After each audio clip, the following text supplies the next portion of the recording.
Bonjour, on est aujourd'hui au salon de Douai pour le salon moto des Hauts-de-France et vous allez voir, il est à peine, il n'est pas encore 10 h au matin et c'est déjà plein de monde. Regardez un petit peu tout le monde que vous avez ici. Ouais, je crois que c'était un rendez-vous qu'il ne fallait pas rater, je pense. Bon ben voilà, après une fouille, ouais carrément une fouille, je ne raconte pas, on est enfin dans le salon. Alors c'est un peu basé, je dirais comme la formule aux Pays-Bas apparemment, hein, puisqu'on a des boutiques. Regardez, on a Daffy, on a Maxxis d'un côté. Et bon, il y a des motos aussi, donc on va évidemment aller voir tout ça de plus près. Bon, repassons en voix off, parce que comme vous voyez, il y a énormément de monde. Et bon, ça sera pas possible. Et première belle moto à l'entrée du salon, une XSR 900 GP. Moi personnellement, c'est la première fois que je la vois en vrai. C'est assez surprenant, hein, cette XSR 900 carénée. Vous voyez le petit feu à l'arrière, le capot de selle. Ouais, c'est assez surprenant comme machine. Surtout que, non, là c'est une MT 07 qui sera d'ailleurs disponible avec la nouvelle boîte automatique, on en parlera après. On a ici une XSR 900. Et puis évidemment, sur le stand de Yamaha, incontournable, les traceurs 9 et 9 GT et GT+, dont celle-ci, avec la nouvelle boîte YAMT, donc une boîte automatique ou semi-automatique, vous le voyez, il n'y a plus de levier d'embrayage, appuie, parti, regardez, voilà, on a effectivement les boutons pour pouvoir le faire. Et ben, pareil pour le sélecteur qui est passé à la trappe. Ouais, c'est un nouveau monde, il faudra évidemment essayer de découvrir ça. Alors, je vous rassure, hein, là, ça flash beaucoup, mais c'est le seul stand du salon sur lequel la caméra a eu difficile à se fixer. Les autres, il y aura plus cette espèce de halo de lumière. Alors, vous avez juste vu avant une R9, la R7 aussi. R9 qui est aussi une nouveauté Yamaha. Vous pouvez d'ailleurs la retrouver aussi dans les photos sur notre album Facebook. Chez Yamaha, également incontournable évidemment les scooters, avec, ben, comme d'habitude, hein, Monsieur le T-Max, qui est évidemment toujours présent. Je pense qu'on ne pourra pas faire un salon sans en voir. Hein. Une petite 125, des coloris assez vintage pour cette moto. Une XSR également, mais plutôt la XSR 700, que l'on retrouve en version traditionnelle noire. Oups, pardon. Ouais, comme je vous le dis, c'est vraiment très blindé. Et on termine évidemment avec une Ténéré également incontournable chez Yamaha. On passe ensuite chez Kawasaki, où on retrouve toutes les sportives de la marque, passant de la ZXR 4 à la 6, et même une ZX10R pour terminer. Là, c'est la ZX4R. Donc, les motos sportives toujours à l'honneur chez Kawasaki, avec même quelques motos réservées à la compétition. Ouais, celles-là, évidemment, vous ne pouvez pas les acheter telles quelles. Celle-ci, oui, par contre, la ZX10R, si vous le souhaitez, elle est toujours au catalogue, mais elle ne sera pas en essai, si je ne me trompe pas, cette année. Moto donc de compétition, il y en avait quelques-unes présentes, pas que chez Kawasaki. Après les sportives, on retrouve évidemment les roadsters, autres fers de bataille de chez Kawasaki, dont les Z900. Ici, vert, et hop, ah, il fallait protéger la caméra, sinon c'était pas loin. Une Z900, et vous avez également la même en rouge juste après, on la verra un petit peu plus loin. Bon, le câble là par contre, ouais, il faudra voir si on l'essaye, mais ça me paraît quand même bizarre là en plein milieu du chemin. Voilà donc la rouge et noire. Donc oui, je disais rouge, c'est plutôt le cadre qui est rouge. Hein, donc rouge et noir pour cette Z900. Ensuite, une grosse méchante bébête. Et oui, c'est une H2, les amis. Enfin, une Z2. Oh, je sais plus finalement. Enfin, une grosse bébête, regardez. Et oui, un turbo. C'est pas nouveau, c'est la même chose que le H2SX que nous avions testé sur le site. On retrouve également une S1000SX, une H2 ici à la droite. Finalement, une gamme assez sportive, hein, entre les toutes sportives, les sports GT. Et ces machines, évidemment, qui sont de grosses machines à rouler. Et puis, surprise, au détour, comme ça, on retrouve ceci. Terriblement vintage, mais vraiment de partout, hein, des clignotants, la selle, les roues, l'échappement. Regardez-moi ça. Là, on est clairement sur une moto vintage, même le logo, et bah, les compteurs aussi, forcément, qui n'ont pas cédé à la mode du TFT. Ouais, c'est quand même super vintage, quoi. À côté de ça, vous avez évidemment toujours les Vulcan, et pour le tourisme aussi, les Versys. Et là, j'étais un peu surpris parce que cette moto-ci, eh bien, c'est une Versys 650. Ah, moi, tout équipé comme ça, je pensais que c'était une plus grosse Versys. Eh ben non. Là, c'est la 650. Et par contre, vous aviez la 1000 qui, elle, se retrouve derrière. Et aussi une ZRS ici sur le côté. Allez, on est parti, on retrouve une autre marque. Et on se retrouve chez Indian. Alors là, permettez-moi de faire un peu l'impasse sur les noms, parce que j'ai pas eu le temps de tous les noter. On a évidemment les Indian Scout, qui sont les modèles d'entrée de gamme, enfin d'entrée de gamme quand même. Le budget commence déjà à un certain montant avant de passer sur des motos nettement plus volumineuses, plus carénées ou en partie carénées, et puis toujours ce moteur qui est une véritable cathédrale à lui tout seul, et puis ce système, regardez, les haut-parleurs, le système écran à l'intérieur, ici on a même les valises. Ouais, on est vraiment sur des motos grand tourisme, ou vraiment pour ceux qui aiment avaler des kilomètres. Bon, évidemment, la moto aura un poids en conséquence. Bon, ça, c'est un petit peu normal, évidemment.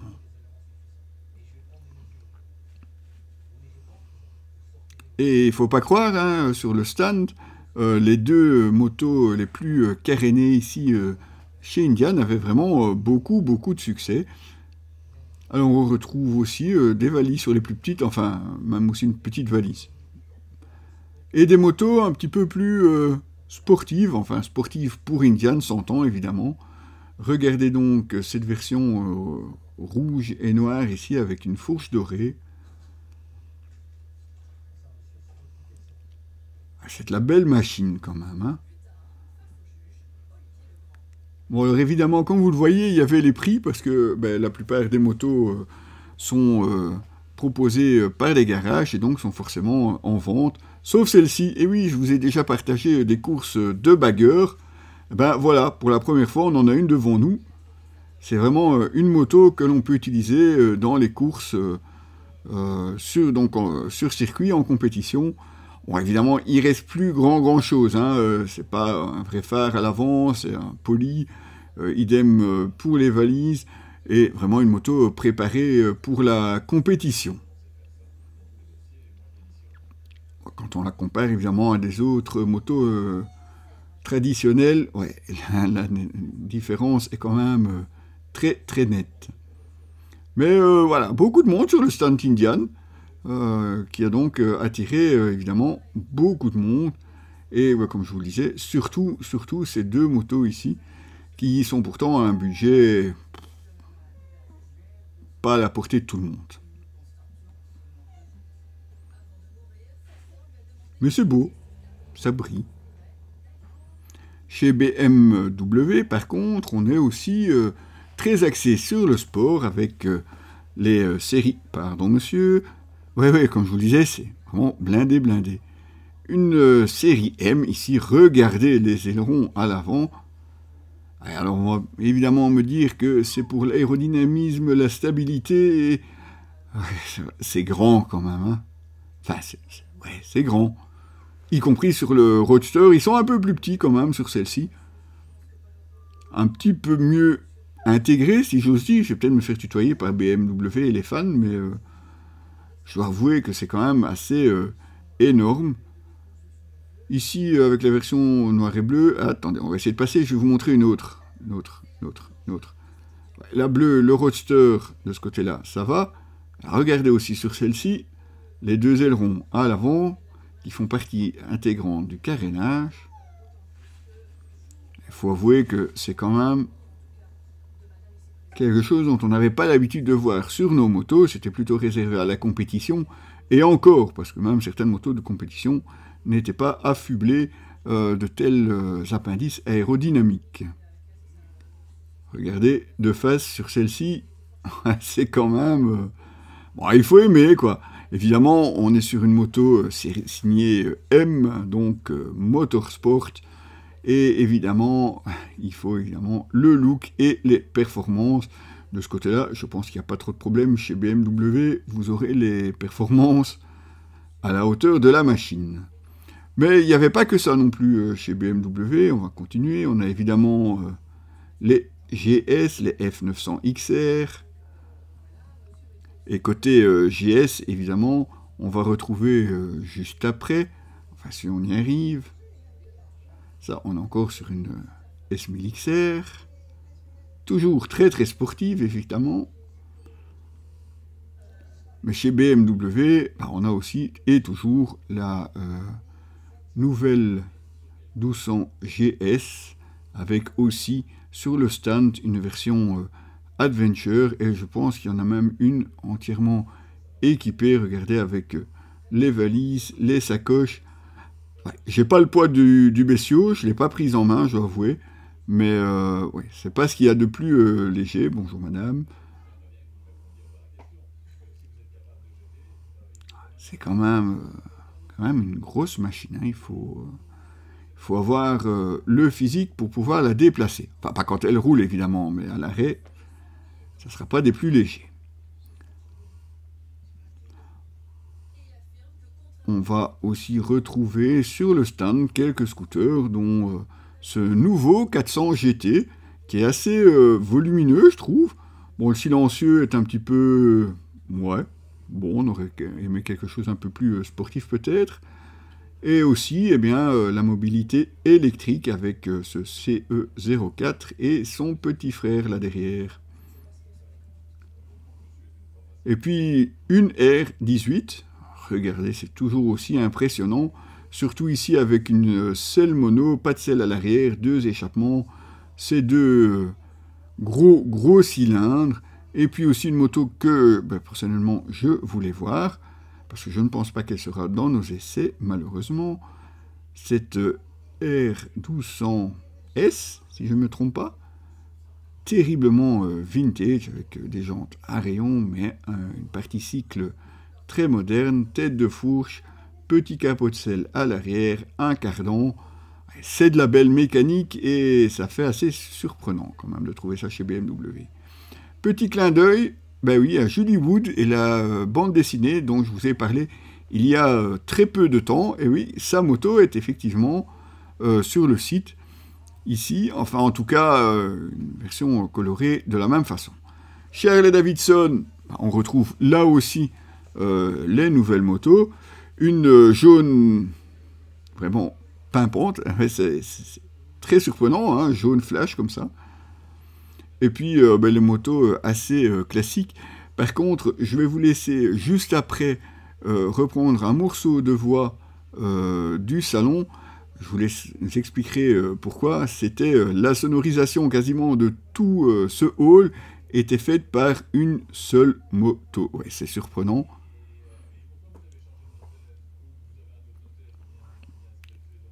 Ici aussi, hein, un peu comme chez Indian, pas mal de monde sur le stand. Enfin, c'est une remarque générale, évidemment, sur tout le salon. Il y avait évidemment beaucoup de monde. Regardez la taille d'écran sur cette moto. C'est ouais, grand, quoi.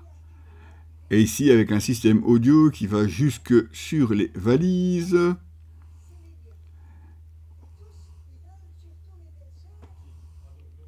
Et des motos aussi toujours dans le même style, hein, puisque depuis qu'on a arrêté les V-Road, on est plutôt dans le classique. Et quand je vous parlais de la sono,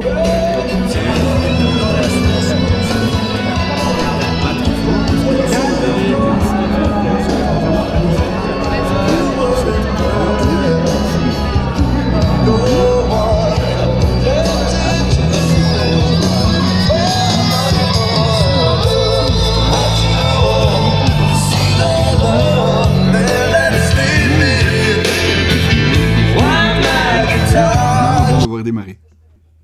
Bon, moi j'ai rien dit. Hein. On repasse chez quelque chose de beaucoup plus sportif puisqu'on se retrouve chez Ducati avec les Multistrada V4 et V2S. On a juste droit à un scrambler, ici assez sympa, mais c'est le seul que vous verrez sur le salon.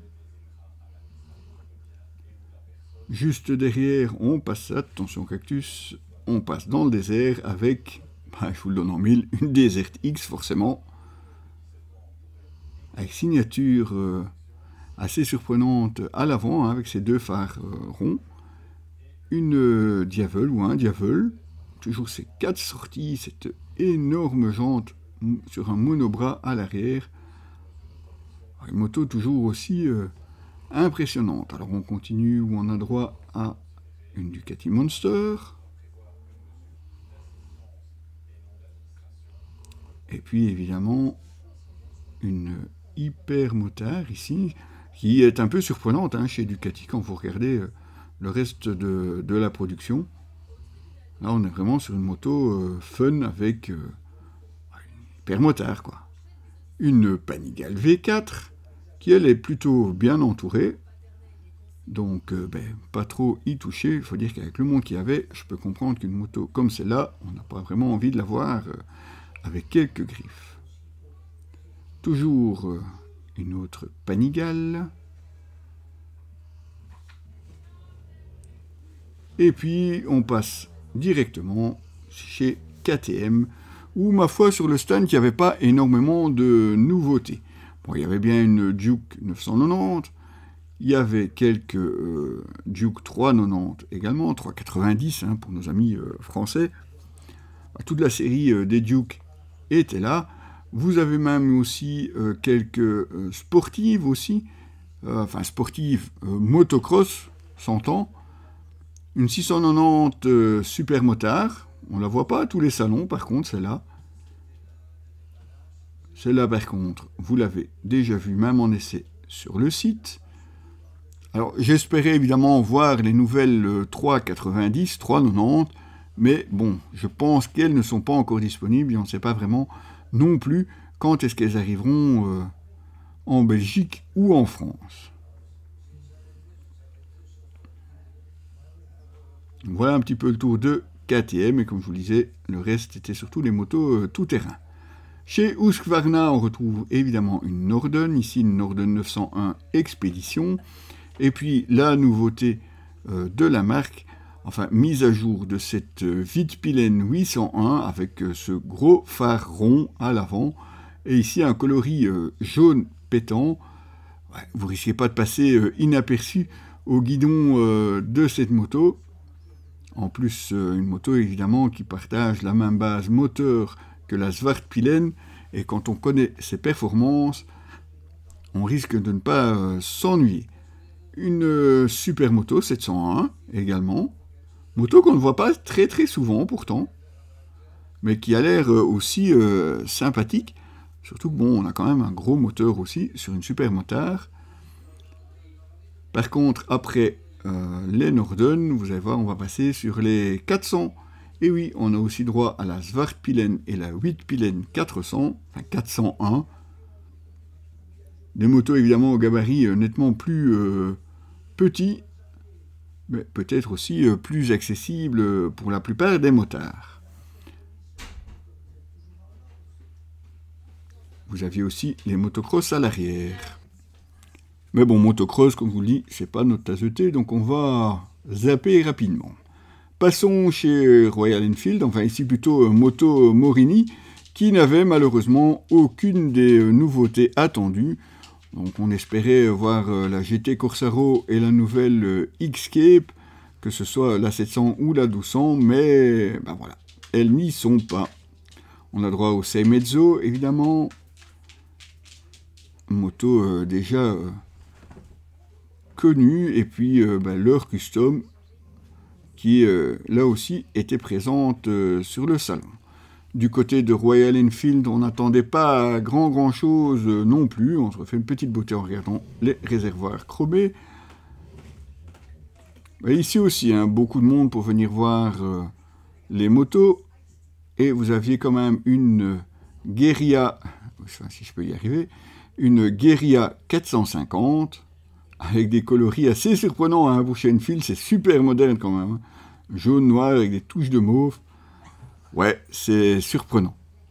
L'Himalayan, évidemment, incontournable. Et ici, même une version modifiée, puisque vous voyez, vous avez un réservoir Acerbis, qui n'est donc pas le réservoir traditionnel de la Enfield.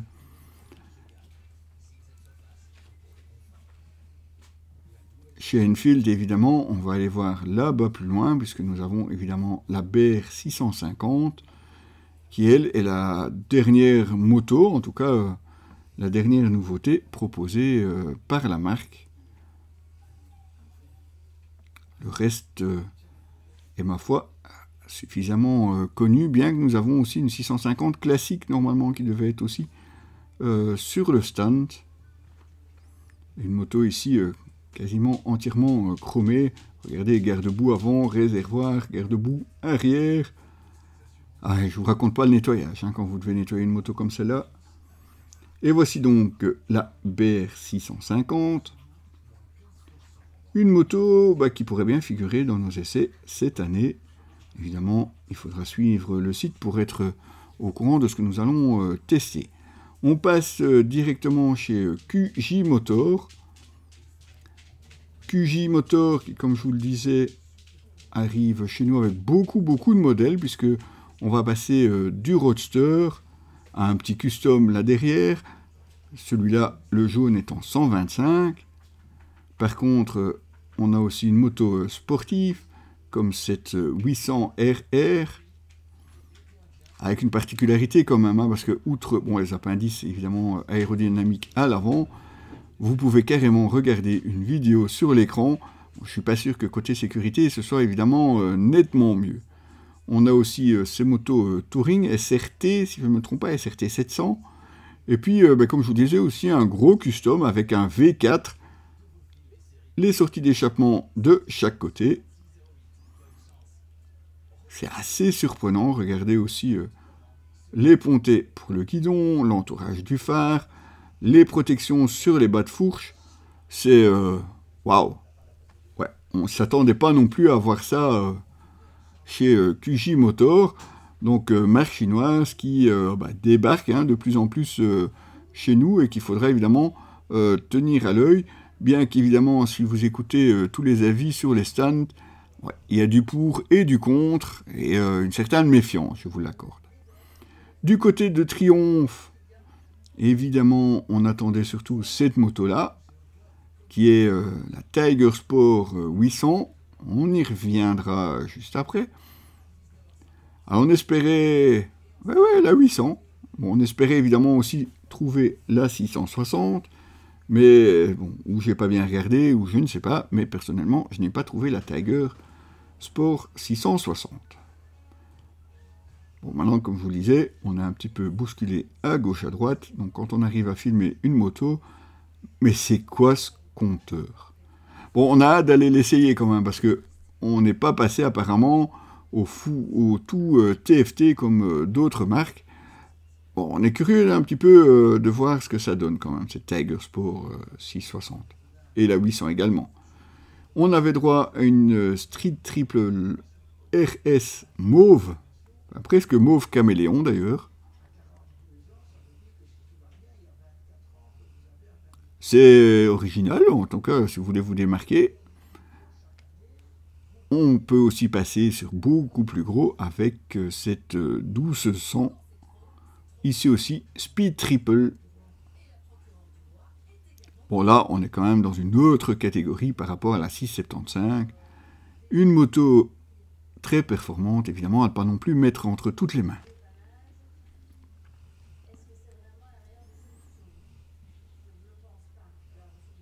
Et la Trident 660. On a ensuite une Daytona, blanche et noire. Elle est pas mal comme ça, hein, la Daytona. Moto que malheureusement nous n'avons pas essayé sur le site. On aurait peut-être dû. Et bon, on va peut-être demander. On ne sait jamais qu'elle soit encore disponible cette année. Et vous aviez même droit à une édition Moto 2 de cette 765. Bon, celle-là, par contre, elle est réservée uniquement à la piste.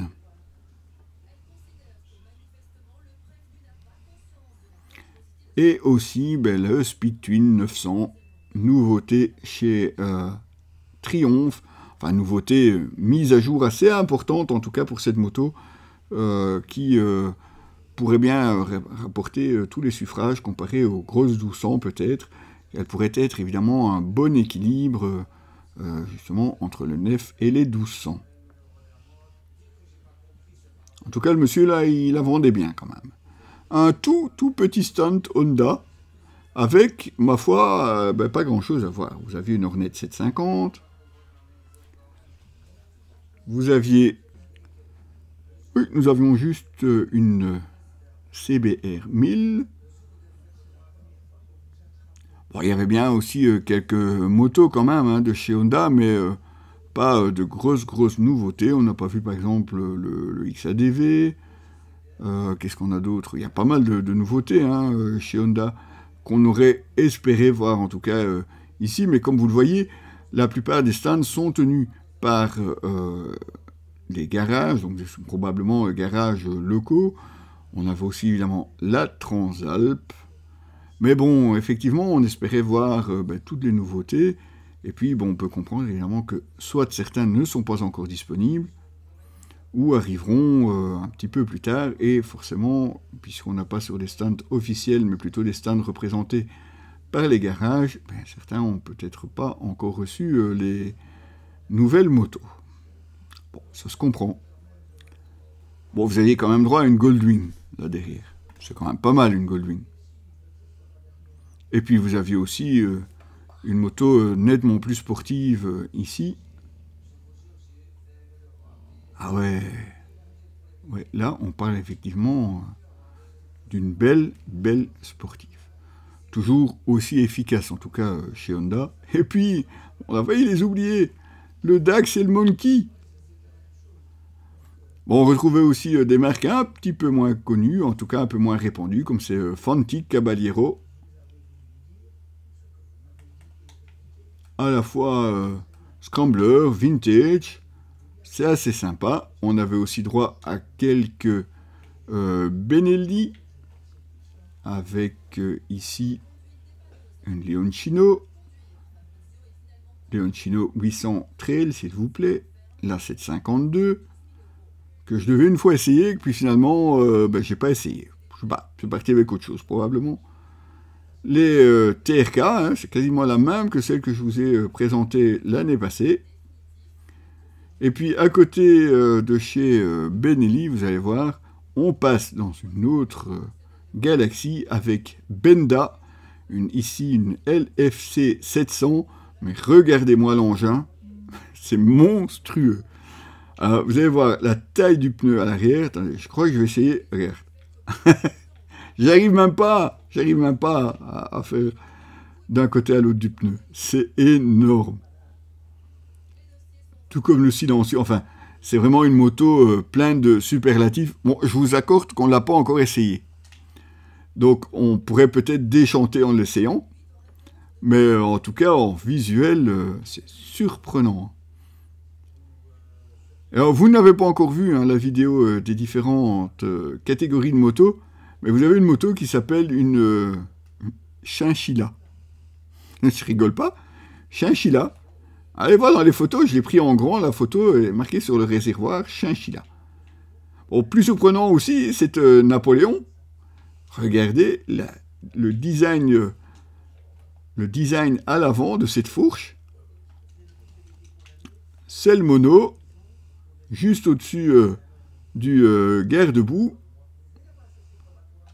Ah, c'est vraiment, je sais pas, Benda, où ils ont été chercher ces idées, mais c'est des motos vraiment très surprenantes. Et là aussi, hein, il y a beaucoup de gens qui venaient les voir avec pas mal de commentaires et pas mal de questions. Donc, probablement que si on a l'occasion, on essaiera évidemment de se faire un essai, histoire évidemment de vous donner un peu notre avis sur cette marque que l'on ne connaît pas vraiment, en fait, il faut bien l'avouer. Idem pour la Mag Power. Ici, un custom. Et franchement, c'est parce qu'on sait qu'elle est badgée Mag Power. Et sinon, c'est bien difficile à vous dire que ce n'est pas une autre marque. Chez Suzuki, on retrouve... Ah, l'Hayabusa. Ouais, moi, j'ai toujours eu un petit faible pour cette moto assez surprenante. Mais je dois avouer que le stand Suzuki me laissait un petit peu sur ma faim. Alors on avait évidemment la catégorie trail avec les V-Strom. On avait droit à une moto de compétition qui avait l'air presque un petit peu perdue là dans le coin. Les roadsters évidemment avec un design assez sympa, quelques kits graphiques apparemment qui lui donnent encore un peu plus le côté sportif. Oh, c'était pas mal. Elles sont pas moches, ces motos. Bon, heureusement, hein, tu me diras. Une moto entièrement pour le tourisme. Là, on était sur une 1000. Et puis, ma foi, là, la petite jaune, elle me plaît bien. C'est une S8R. Moto au look assez sportif. Et un coloris, évidemment, qui ne passera pas inaperçu. Ça, c'est clair. Si avec ça, on ne vous remarque pas, moi, je ne comprends plus rien du tout. On va essayer de passer... Enfin, on va essayer, parce qu'il y en a certains en plus qui vont vite, il faut faire gaffe. Hein. Les S8, ou les 8S, 8S, pardon, oups. Mais voilà, pas d'autres grosses nouveautés, notamment les... DR400, elles ne sont toujours pas arrivées. En même temps, j'ai pas non plus de date de sortie prévue, ni pour la Belgique, ni pour la France, donc je suis incapable de vous dire quand est-ce que ces motos, hop là, c'est pas grave, je suis vraiment incapable de vous dire quand est-ce que ces motos arriveront chez nous. Elles ne sont d'ailleurs toujours pas prévues dans le parc presse, on a vérifié pour cette année chez Suzuki, pour le moment, pas vraiment de nouveautés. Alors, il y avait une petite surprise, un musée Harley-Davidson, avec des motos vraiment très anciennes, puisque vous aviez, celle-là évidemment, puis là vous aviez carrément une moto avec, comme vous voyez, un sidecar en osier, habillage en osier, avec un fauteuil, ça devait être confort, hein, enfin, je sais pas, les suspensions, j'en sais rien, mais en tout cas, regardez le siège derrière. C'est surprenant. Hein. Dire qu'on a tous, enfin on n'a pas tous, mais dire que nos ancêtres roulaient là-dessus. Vraiment les plus jeunes, ça va être encore plus compliqué. On a vraiment aussi une personne qui faisait le mannequin vivant sur ces motos. Regardez donc dans les photos sur l'album Facebook, vous allez voir, j'en ai pris quelques-unes, dont une ou l'autre en noir et blanc. Et un autre sidecar, cette fois-ci en bois. On dirait presque un bateau. Bon, ouais, c'était un peu perdu quand même, hein, parce que y avait que ça, là, dans un palais séparé. Donc, voilà, on avait quand même, on est passé par là, donc on en a profité aussi pour prendre quelques photos et quelques vidéos. Oui, ça, par contre, je pense pas que ce soit une très bonne idée de monter sur ces pièces de collection. Alors, on avait aussi des stands nettement plus petits, comme ici Aprilia, où on retrouve une RSV4, et puis des Tuono, mais voilà, c'est quasiment, il y a, je crois, 4 Aprilia, voilà, les 4 Aprilia de tout le salon. En face, on avait les Can-Am, il y en a quelques-uns que j'ai d'ailleurs pris en photo. On passait ensuite chez Moto Guzzi. Avec une V7. Et puis, non, pas celle-là, passe à l'autre. Voilà. Elle me plaît bien, cette Stelvio. Une belle gueule quand même, en tout cas dans ses coloris. Je trouve ça assez sympa. Bon, il faudrait peut-être une fois essayer quand même, hein, même si on sait que Laurent en a une. Et là, par contre, la tronche de la V100, enfin la tronche, pardonnez-moi, hein, mais qu'est-ce que c'est que cette tête de fourche, quoi. Je sais pas, mais c'est bizarre, quoi. Et alors, CF, c'était perdu. Ils avaient un beau stand avec plein de quads. Et côté moto, ben, 4 motos. Voilà. Une MT800, une NK800, pardon, monsieur. La sportive en 450. Donc évidemment, ici, ben, vous le voyez, on n'a pas les nouveautés 675 ou 675. Les 3 cylindres n'étaient pas là. Vraiment très très pauvre en CF moto, ce salon. Et puis, il y avait des animations à l'extérieur. Bon, ici, je vous laisse un petit peu le Gymkhana. Je dois avouer que j'avais espéré avoir beaucoup plus d'animations, comme, je sais pas, du stunt, par exemple. C'est quelque chose qui, en général, marche très très bien sur les salons. Et ben là, aujourd'hui, il n'y en avait pas. En tout cas, dans le programme que j'ai regardé, il y avait ici le Gymkhana, il y avait un show avec des pin-up normalement, mais il fallait encore attendre 2 heures de plus. Je crois que le dimanche était relativement pauvre, malheureusement, en animation extérieure. On pouvait louer, enfin on pouvait pas louer, mais essayer des motos qui étaient en test. Mais là, il était quoi, 2 heures de l'après-midi et ben, tout était déjà complet. Voilà, donc vous retrouverez évidemment toutes les photos de ce dimanche sur notre page Facebook, objectivemoto.com évidemment. N'hésitez pas à les commenter, à les partager, idem pour cette vidéo qui est certes un petit peu longue, je vous l'accorde, mais au moins on a fait tout le tour et c'est assez complet. Merci et à très bientôt.